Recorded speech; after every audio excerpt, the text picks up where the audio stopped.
E aí, pessoal, tudo bem com vocês? RR na área, já com saudade, né?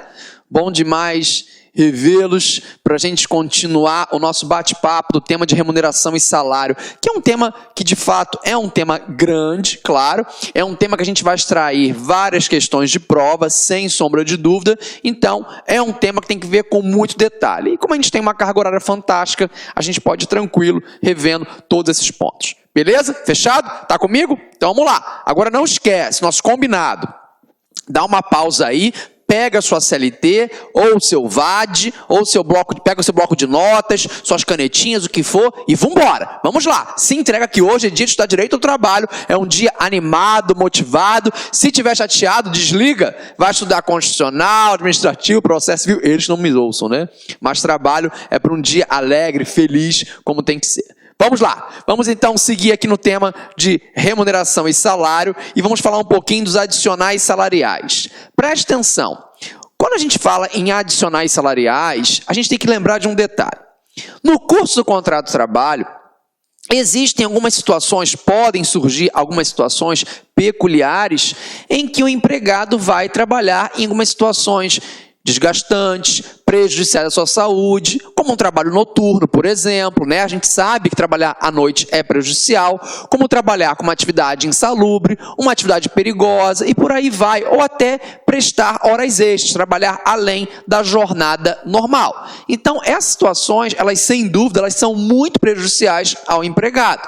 Então, nesse caso, como forma de minimizar vamos dizer, essa situação prejudicial, acho que está ótimo o termo, então vem o legislador e traz alguns adicionais, e a ideia mesmo é essa, é minimizar essas situações. Esses adicionais, cuidado, eu gosto muito disso, são chamados de salário-condição, o que quer dizer que enquanto o empregado vive aquela situação no contrato de trabalho, enquanto o empregado vive aquela situação prejudicial no seu contrato de trabalho, ele vai receber esse adicional. O que quer dizer que, cessada a causa, cessa o adicional.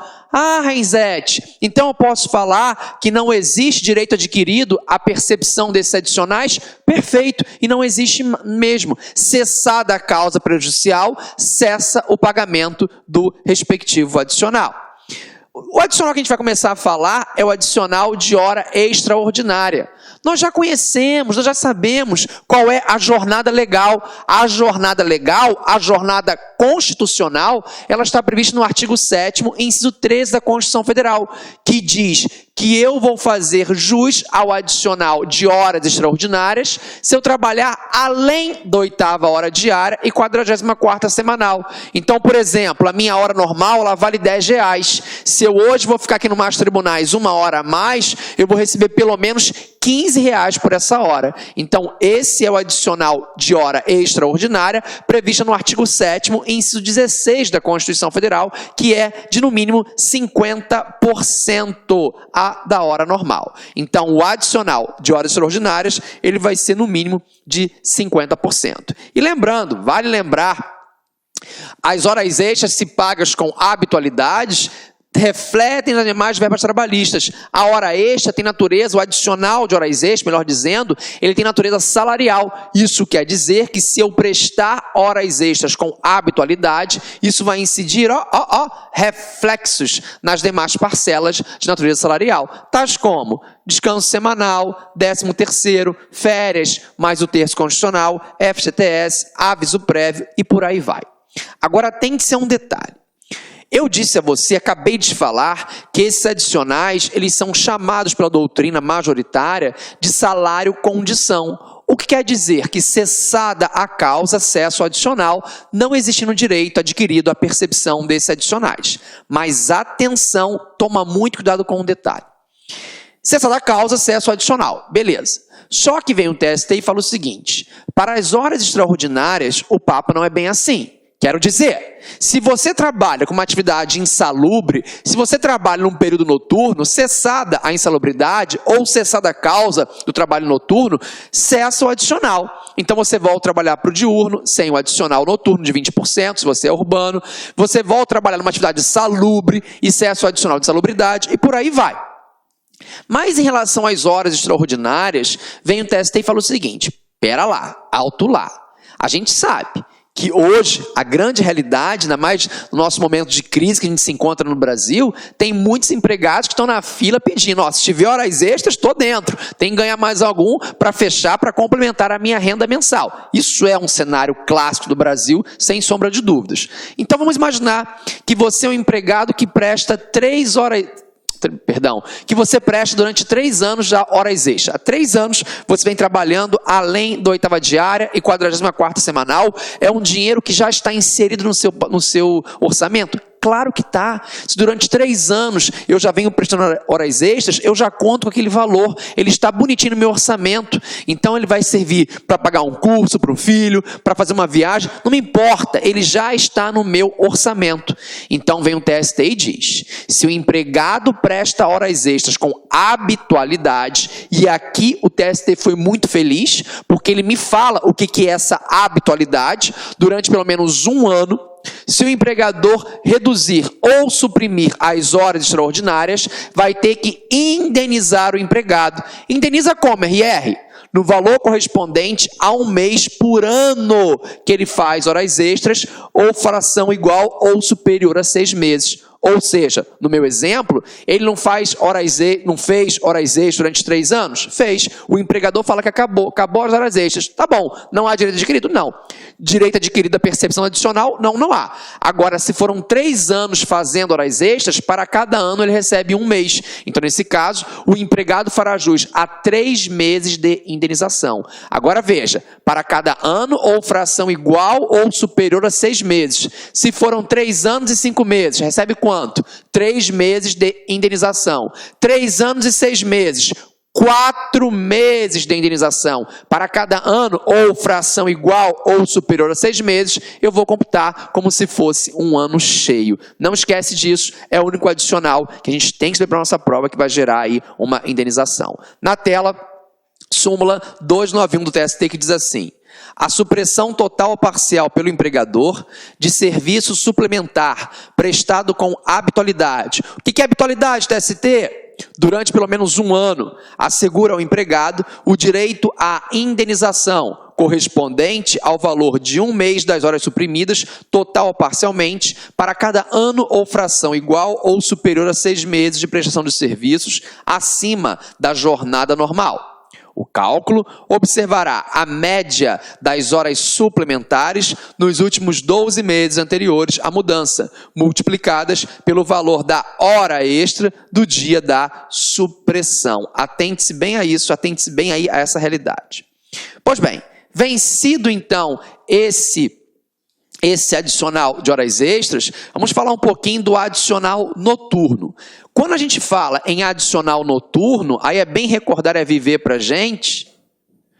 Para falar em adicional noturno, você tem que lembrar que nós temos o empregado urbano e o empregado rural. Para o empregado urbano, o trabalho noturno começa das 22 horas de um dia e vai até as 5 horas do dia seguinte. Então, das 22 horas de um dia até as 5 horas do dia seguinte, eu trabalho no período noturno. Tá? O adicional noturno, ele vai ser de 20, esse 20 está lindo, né? Para não dizer o contrário. O adicional noturno, ele vai ser de 20% e 1 hora noturna, ela equivale a 52 minutos e 30 segundos. Então, aqui está, o adicional 20%, a hora noturna equivale a 52 minutos e 30 segundos, tá bom? Só que esse aqui é para o empregado urbano. Aí só para você fazer uma revisão. O rural, lembra do rural? Aí você tem que perguntar assim, qual rural, Renzete? O rural agricultura? Não. O rural pecuária? Depende da prova, né? Pode ser o rural pecuária e pode ser o rural agricultura. Eu até te contei uma historinha já. Agricultura, né? Sobre isso. Se for rural pecuária, vai das 20, ó, deixa eu botar só aqui o Hzinho para ficar igual, né? Das 20 às 4 horas. Se for agricultura, soma aqui 1 horinha, de 21 às 5 horas. Tanto na agricultura quanto na pecuária, o adicional vai ser de 25% para o rural. Tanto na agricultura quanto na pecuária, o adicional de 25%. E lembrando que uma hora aqui, ela não vai ser ficta, ela não vai ser reduzida, ela equivale a 60 minutos. Então, para o rurícola, ela equivale a 60 minutos. Ela é uma hora cheia, não esqueçam disso, tá bom? Então, esse é o papo aí do rural. Aí, lembrando, é um adicional para uma situação peculiar que eu vivo. Nós fomos programados para quê? Trabalhar de manhã e dormir à noite. Então, se eu trabalho no período noturno, que sem dúvida é muito prejudicial à minha saúde, eu vou fazer jus a esse adicional de no mínimo 20%. Show, show, show, show, show, show. Agora, cessada a causa o trabalho noturno, cessa o adicional. Não existe direito adquirido à percepção de adicional noturno. Cessada a causa do trabalho noturno, o empregado passa para o diurno e cessa o adicional, tá bom? Então, deixa eu só apagar aqui para a gente confirmar, até porque é gabarito em prova, a súmula 265 do TST. Vamos lá, vamos a ela. Súmula 265 diz assim: a transferência para o período diurno de trabalho implica a perda do direito ao adicional noturno. Tranquilo? Muito bom. Um outro adicional que a gente tem que lembrar é o adicional de transferência. Então, outro adicional que vale a recordação é o adicional de transferência, tá bom? Esse tem que lembrar. Tem que lembrar o seguinte, aqui está o adicional, beleza. Que eu posso pensar em transferência, posso pensar não, né? Pode ocorrer a transferência, e lembra, você já sabe, hein? Definitiva, e temos também a transferência provisória. Transferência definitiva, o empregado vai. Transferência provisória, vai, mas volta. Ah, volta por quê? Porque o legislador fala enquanto durar essa situação. Então, enquanto durar essa situação, me destaca o caráter provisório daquela transferência. Ah, recordar é viver. Transferência para o direito do trabalho é aquela que acarretar necessariamente a mudança de domicílio. Saio do Rio e vou para Cuiabá. Isso é transferência. Transferência é aquela que acarretar necessariamente a mudança de domicílio. Tudo bem? Se a transferência for provisória, o empregado vai, mas volta, ele fará jus a um adicional, isso cai na prova, de 25% do valor correspondente, ao valor da remuneração que ele recebia na origem. Então, se a transferência, repito, for provisória, vai acarretar um adicional de no mínimo 25%. Se a transferência for definitiva, não há que se falar em adicional. Só existe adicional para a transferência provisória. Não esquece isso, adicional só para transferência provisória. Se errar essa, não me conta, eu vou ficar muito chateado, muito triste com você. Mas você não vai errar, tenho certeza. Pois bem, deixa eu só dar uma apagadinha aqui e a gente vai direto para o dispositivo, como a gente sempre gosta de fazer. Explicar, exemplificar e fechar com a lei, Isso nos garante o gabarito integral aí de trabalho. Artigo 469, parágrafo 3º da CLT. Em caso de necessidade de serviço, o empregador poderá transferir o empregado para localidade diversa da que resultar do contrato. Ok?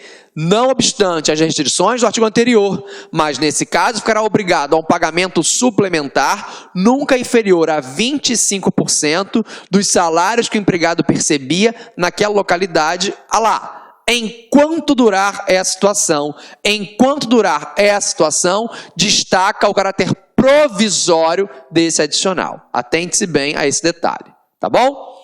Um outro adicional que nós temos ainda, embora a gente nem tenha conversado muito sobre, é o adicional de periculosidade. Então, nós temos ainda o adicional de periculosidade. Então, são situações que o empregado pode vivenciar no contrato dele que colocam ele em perigo. Então, são 6 as situações. E isso aqui você tem que saber mesmo, tá? A gente até volta a falar sobre isso na aula específica de adicionais, de segurança e medicina do trabalho. Então, são os explosivos. Quer continuar assistindo essa videoaula? Aliás, você quer fazer o nosso curso aí, super competitivo, aqui no Lá Concurso? Então, convido vocês a acessarem o nosso site, laconcurso.com.br. Lá nós temos uma preparação top de linha para o concurso do TRT 24. TRT 24, Tribunal Regional do Trabalho de Mato Grosso do Sul. Concurso esse que edital já está na praça, está publicado. A data da prova é no dia 26 de março, tá? 26 de março de 2017. Galera, papo reto com vocês.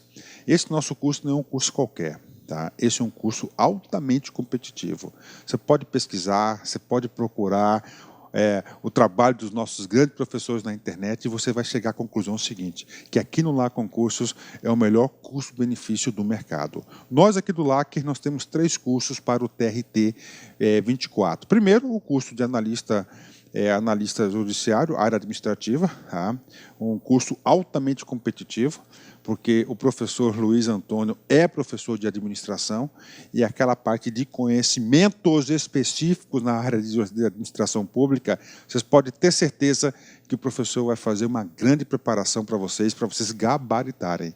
O curso de técnico, tá? O curso de técnico nós temos como grande professor o professor Rogério Renzetti, de Trabalho e Processo do Trabalho, que vai gerar um grande diferencial competitivo para a galera.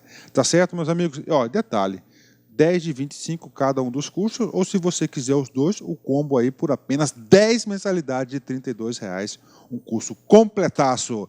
Tá certo, meus amigos? Ó, detalhe, você quer aí esse PowerPoint, você quer esse material do professor? Acesse nosso site, tem um link aqui embaixo aqui que você pode fazer o download gratuitamente desse material. Um forte abraço, espero vocês. Tchau, tchau. Clique lá.